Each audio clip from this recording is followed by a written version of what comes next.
দক্ষিণপাড়া দুর্গোৎসব কমিটির দুর্গাপুজো ৬৪তম বর্ষে এবারের ভাবনা তরঙ্গ। তরঙ্গ বা ঢেউ হলো এক ধরনের কম্পনরত আন্দোলন, যা এক স্থান থেকে অন্য স্থানে শক্তি সঞ্চারিত করে। সমাজে মানুষকে বেঁচে থাকতে হলে নানান বাধা পেরোতে হয়, মানুষকে বেঁচে থাকতে শক্তি সঞ্চারণ করতে হয়। দক্ষিণপাড়ার এবারের দুর্গাপুজোর থিম মানুষের জীবনের ওঠানামার জন্য যে শক্তি, যে তরঙ্গের ছন্দ প্রয়োজন, তার সাথে সামঞ্জস্য রেখে শিল্পী এই থিম করেছেন। 4ই অক্টোবর এই পুজোতে উপস্থিত ছিলেন অদিতি মুন্সি, অভিনেত্রী রাইমা সেন, দেবরাজ চক্রবর্তী, কৌস্তরী চৌধুরী, রাজীব চৌধুরী।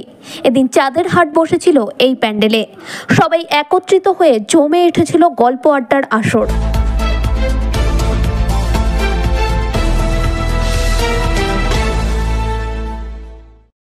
আমার বোধহয় দ্বিতীয়বার আমি এখানে এসেছিলাম। লাস্ট পুজো আমি বোধহয় এসেছিলাম 2 বছর আগে, আর লাস্টের আমি পুজোতে ছিলাম না। তো আমি খুবই খুশি যে রাজীব চৌধুরী আজকে আমাকে এখানে ইনভাইট করেছে।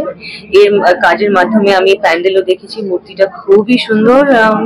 থ্যাংক ইউ টু হিম।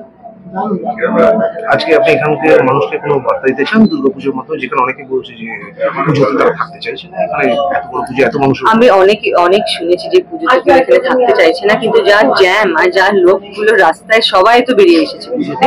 কিন্তু আমি জাস্ট বলবো যে মা দুর্গার আশীর্বাদে যেন সবার আর সবার পরিবারের সব মানে সমস্যা যেন কেটে যায়, আর এই পুজো যেন সবার ভালোই কাটে।